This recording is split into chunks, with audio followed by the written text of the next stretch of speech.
Great. Good morning, everyone. Thanks for joining, and I think we can go ahead and get started here. It looks like we're good. People are still filtering in from the other session here, but why don't we go ahead? All right. I'm thrilled to be here for the next session, facilitating this time instead of speaking. I'm very excited to hear from all our speakers. This session is titled Solutions to Systemic Resilience Issues.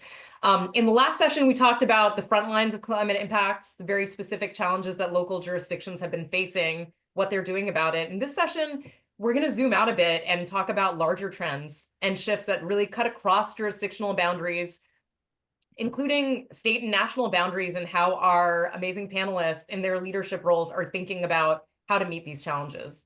So today I have with me Secretary Karen Ross from the California Department of Food and Agriculture, Tina Curry, the Chief Deputy Director, Cal OES, and Forman, Director, the Center on Global Justice at UC San Diego. So to start off, I'm going to hand it off to each of our panelists to provide some background on their work and to provide a foundation for our conversation today. I'll ask us a few questions, and we'll do our best to get to a few of them, just to have a bit of an open conversation among our panelists. So with that, I am going to go ahead and turn it over to Secretary Ross to start us off.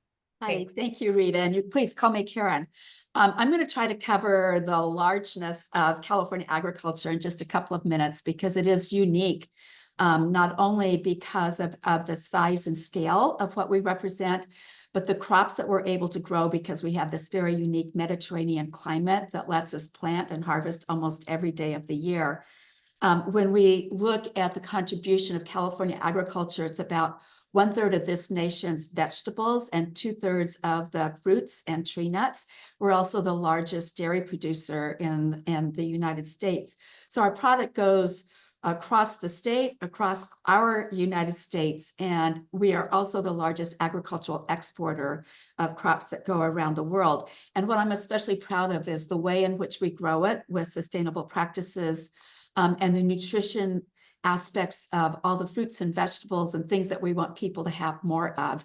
And so when I think about California agriculture and these unique microclimates that we have, I'm keenly aware that we're also very susceptible to this ability to continue to grow for generations to come, because of things like extreme heat, which we've seen interfere with growing seasons back to back in numerous years.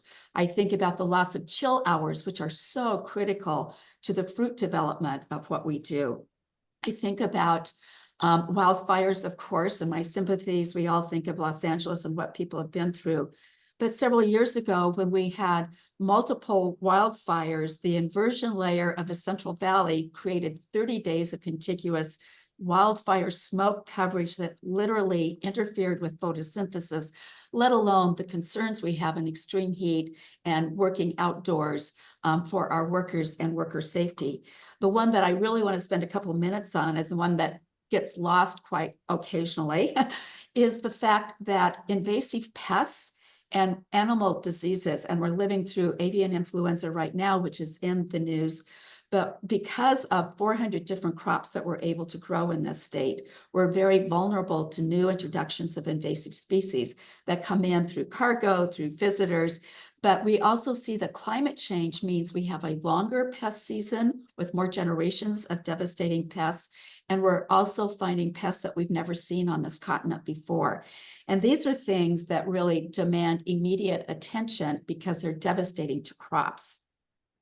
In our industry, people are looking for more biological solutions, because if we allow these infestations to continue, it results in pest management tools that can be very impactful to our environment. And so we're very focused on that. At the department, since 2014, when I became secretary in 2011, but our very first Climate Smart Ag program was actually established in 2014, when I worked with my colleague, Tina Curry, on what was that time a historic drought. And since that time, Tina, we've had a second historic drought. I think the frequency of droughts that are interrupted with these atmospheric rivers really show us the whiplash of climate change. Those have a profound impact on agriculture. we created our first Climate Smart Ag program, which is all around improving irrigation technology, irrigation efficiency to reduce energy use, which therefore reduces greenhouse gas emissions, as well as save water. Over the period of time we've been able to fund those programs, we're saving about 1.5 million acre-feet of water. Our other programs include healthy soils, which are absolutely critical for us to have continued viability in being productive with the kinds of crops that we have, building our resiliency by improving nutrient cycling, as well as water holding capacity. And those are very key programs in addition to our livestock methane emission reduction programs. So we have been able to, over the lifetime of the projects that we have funded, reduce our greenhouse gas emissions by about 27, almost 28 million metric tons, which is a pretty remarkable thing to be able to do. That's important, but what's really significant is the fact that we are doing this across all sizes of farms in California. We are big, but over 60% of our farms in California are less than 100 acres. And what we've really focused on is how do we ensure that these small farms are able to recover from the kinds of weather whiplash that we've had? And how can we provide small mini grants that will allow them to stay in business? And more importantly, are we connecting these climate smart programs to local, resilient, healthy food systems? And the power of procurement in our farm to school program has been an important contribution for us to improving the economic viability of our small farms to be able to recover. I cannot talk about agriculture without touching on water. Water is essential to life. Water is essential to growing these crops. And California has really focused our efforts because of the extreme droughts that we've had over the last decade, as well as the atmospheric rivers and the flooding that we've had. This state has had the foresight to invest in additional water storage, not just above ground water storage and the Sites Reservoir Project, but more importantly, what we're able to do with the implementation of sustainable groundwater management to capture these atmospheric rivers, spread them into groundwater basins to be able to recharge our aquifers, which is absolutely key to our ability to continue to farm in the future. We're learning a lot. It's important that we share it. We are also focused more on water recycling, being able to treat that water so that we can have those molecules available for life and for farming, as well as conserving water every step of the way. So I just want to close by saying there's not one thing we can do in agriculture alone. We have built partnerships around the globe around climate smart agriculture with academic partners, government partners, and farmer to farmer partnerships. And the investment that we have made in this state through our public land grant university and cooperative extension to be able to provide technical assistance to make sure that every farmer is aware of what our programs are, what the practices are that could work for them. These are the ways that we can learn from one another and scale up to help farming and food production be successful in a changing climate on a global basis. So I thank you for this opportunity to speak. Thank you. Thank you so much for that, Karen. I'm going to go ahead and turn it over to Tina. Thank you, Rita. I'm just grateful to be among the group of leaders on this panel and also in this entire meeting that's focused on such an important topic. As mentioned before, I'm the Chief Deputy Director at the Governor's Office of Emergency Services. In that capacity, I oversee the state workforce that's charged with planning for, responding to, and recovering from emergencies in the state. Most of the hazards that exist here in California. Kind of at a macro level, fire, flood, and earthquake usually rise to the top as the most frequent and the most consequential for our state. But that's not the end of it. Certainly, extreme heat, as an example, has recently risen to be one of the top hazards in California due to the magnitude, the frequency, and the impact that those events continue to have on our population. We also have a lot of significant security considerations in the state. A lot of what the nation and the world needs, as Karen mentioned, happens here in California. So we're also looking out for our prominence in critical infrastructure, key resources, large industries as other things we need to protect, and also that are exacerbated, or risks that are exacerbated because of climate impacts.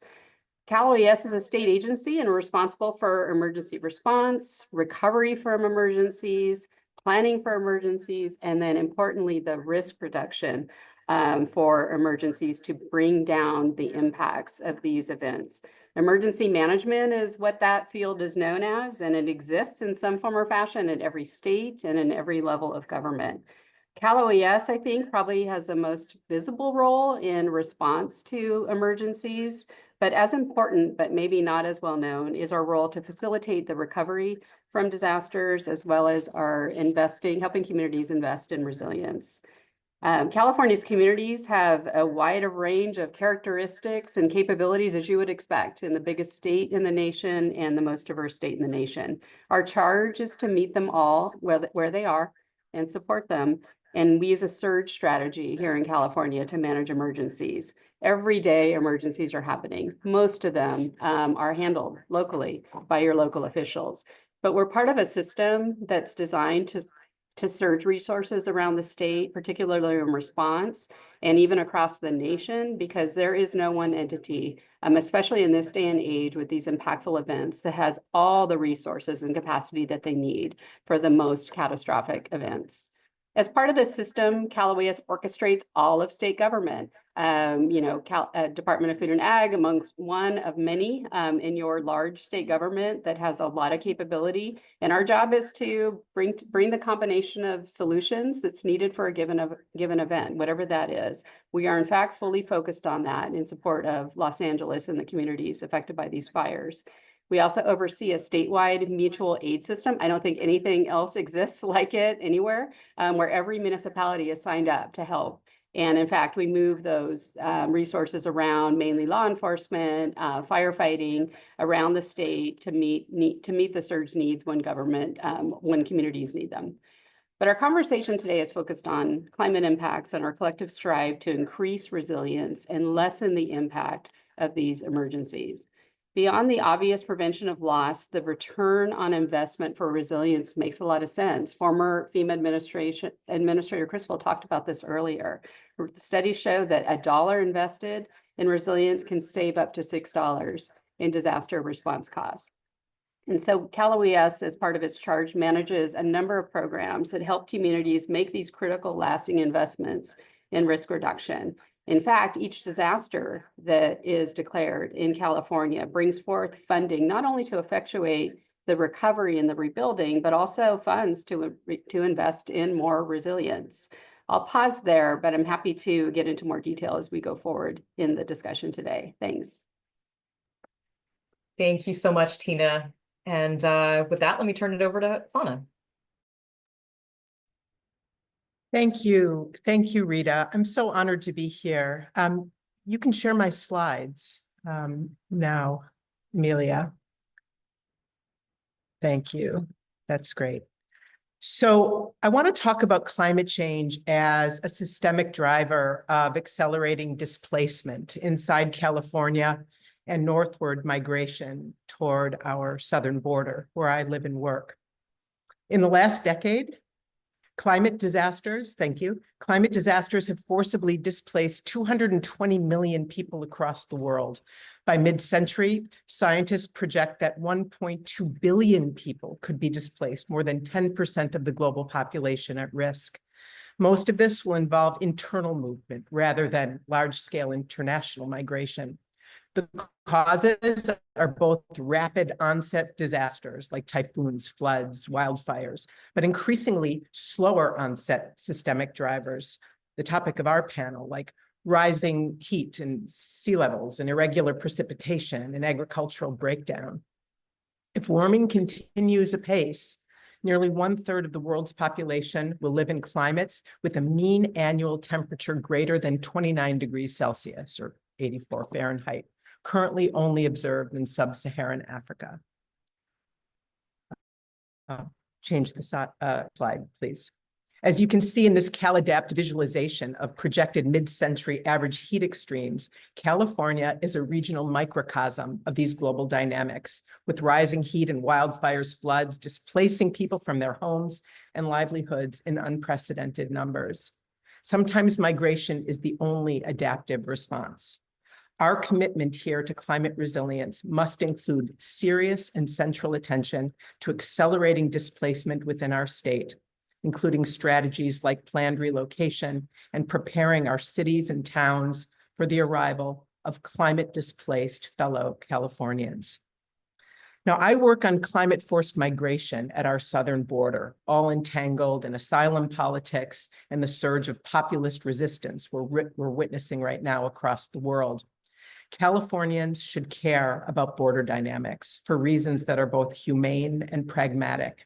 And I want to share with you today how the Center on Global Justice at UC San Diego is responding. New slide, please.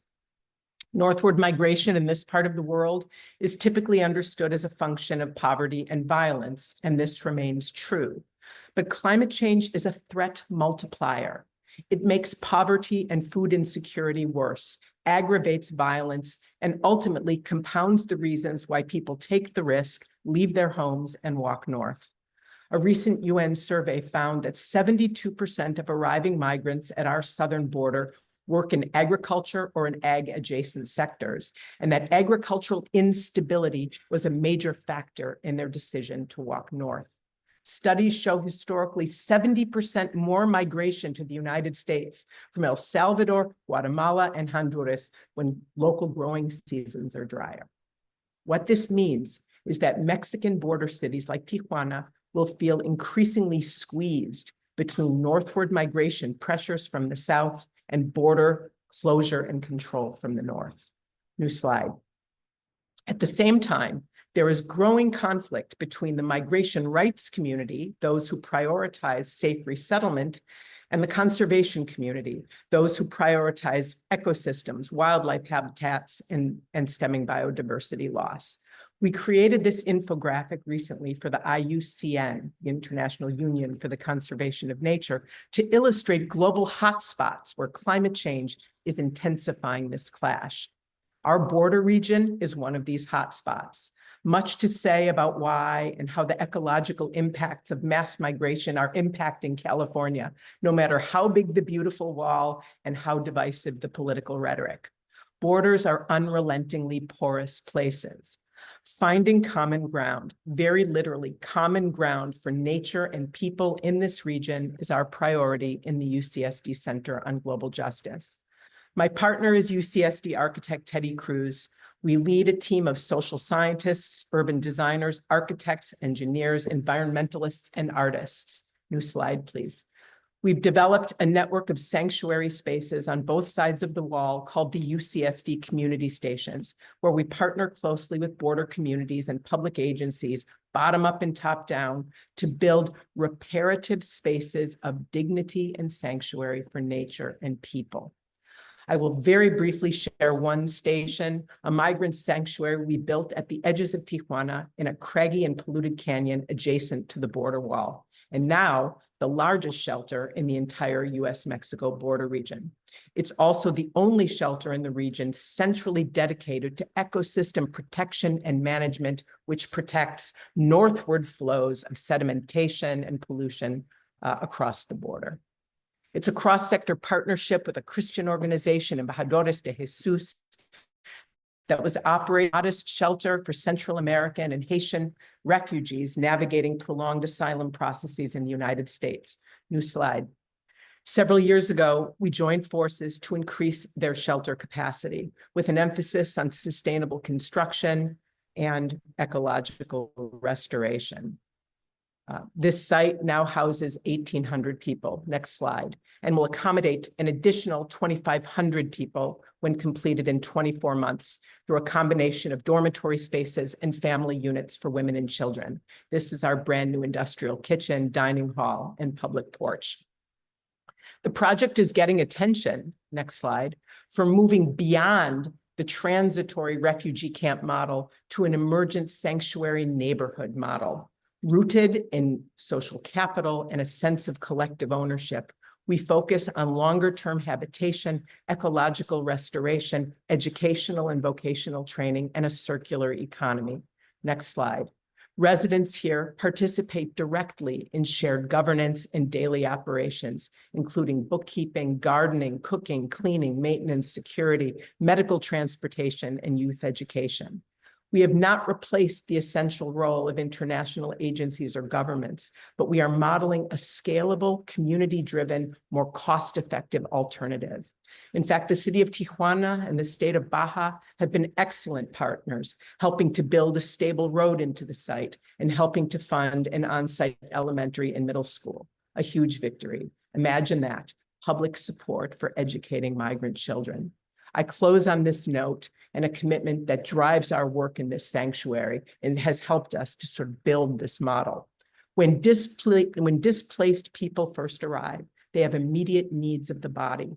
Responding to these needs is the proper response of a humane society. But this kind of charity is not the appropriate model for building an inclusive society. People displaced by climate disruption should be welcomed into the civic, social, spiritual, and economic life of the community wherever they land. This is what resilience must mean in an era of accelerating displacement and migration, that we as hosts change along with the migrant. And this is an intensely local challenge of responsiveness and not ultimately a global or a national decision. And I think there's hope in this. Thank you. Thank you so much. That was amazing. Great foundation for a conversation today.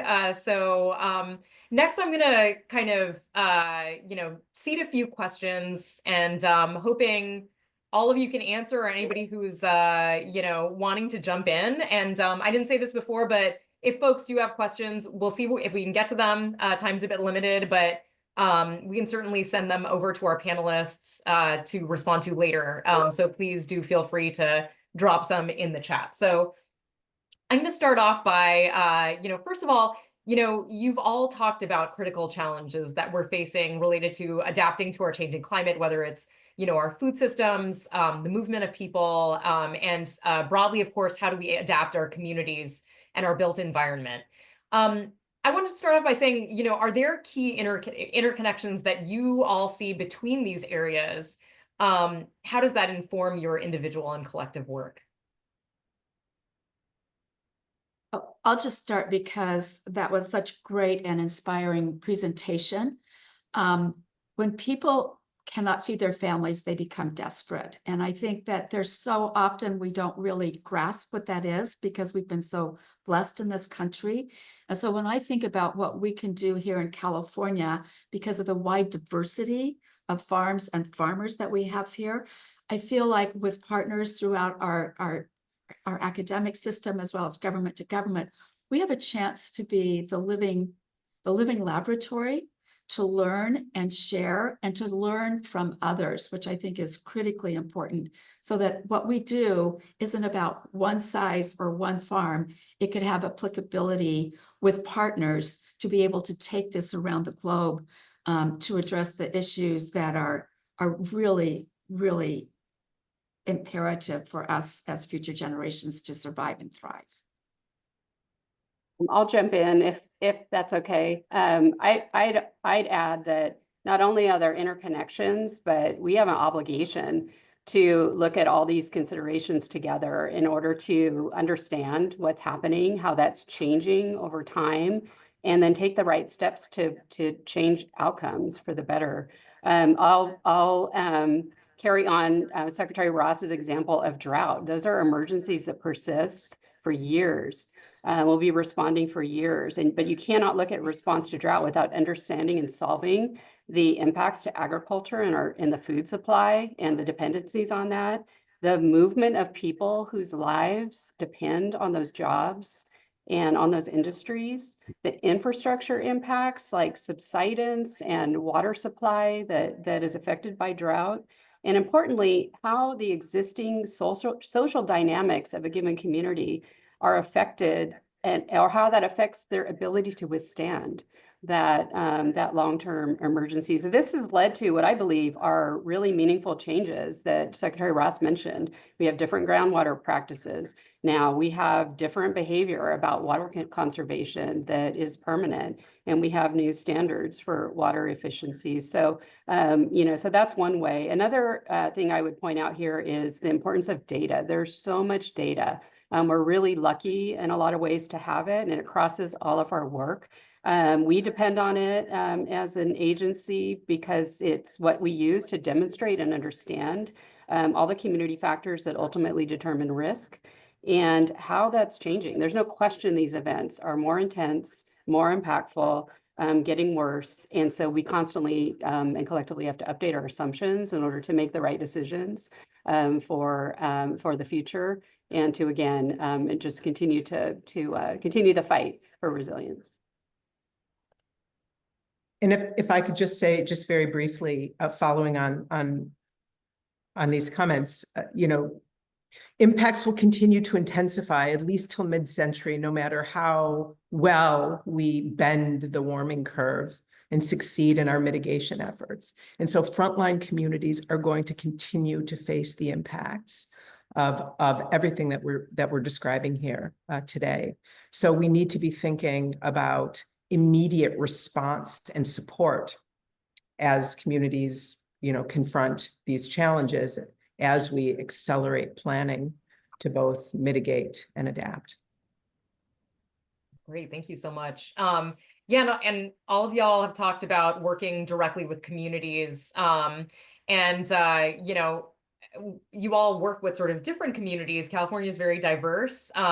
So do you have advice to meet communities where they are to achieve resilience? And there was a question in the Q&A too, kind of specifically for you, Karen, just about how the small farmers are responding to grants. And, maybe that's for all of you. What do you see in terms of uptake, and how do you kind of tailor your work and messaging to the communities that you serve? Yeah, well, we've learned it, especially during COVID, that local trusted messengers in language as well as cultural approaches are absolutely critical. So it may be formal institutions, but it's even more important to really think about who is in the community and who are those trusted advisors. And making sure they have the information of where is there assistance available for you that would work for you. We have a number of organizations that we've been funding all around climate smart agriculture, but also just to do the very work of how to do it, to bring a computer, because that's always going to be an issue around that, and being very practical and pragmatic by going to the community so that there's community-driven solutions that will work with that particular set of people within that area. That's one of the most important things for me that I hope we never lose, is this is an ongoing investment that will only make us better. And that approach by going to the community, engaging with the community, is going to be absolutely fundamental to the successful implementation of Sustainable Groundwater Management Act, that no one's left out of that discussion, as well as the governor's new economic development proposal, which is really not a proposal. It's 13 that were built community-driven. This is our vision of a brighter future that's climate resilient, that has green jobs. This is what we probably is the most important thing we can do. I always say, get out of the Sacramento bubble, because I'm in Sacramento. So that's the most important thing for us to do. Listen, learn, partner, provide technical assistance. That's great. I could say go ahead, Rita. Oh, yeah. Fauna. No, just to say that I'm speaking from the perspective of a researcher, and universities often go it alone without engaging. Our grants often require us to engage community partners, like a little box ticking exercise. Then we've done it, and we go away, we do our research, and then we come back and we apply it. And we need to really break out of this vertical model that, we have all the answers and communities are receptacles of our wisdom. It really needs to be flipped, or at least needs to be horizontal. A model of co-production, defining challenges together, defining pathways together, publishing together, and experiencing the impact of collective work together. So it's a different model that universities need to take. You. And- And Tina, it sounded like you were gonna jump in. Yeah. go Yeah, ahead. I'll just add that, just to be candid, like this, even though the economics of resilience makes sense, doing this work is hard. There's just securing the funds alone is only one hurdle that communities face. There's decision making, Rita, you talked about this, that has to be made for impacts that may have already happened or that may be somewhere out in the future. And yet you're making decisions now about what to invest in. There's competing needs for limited resources. These have to be funded.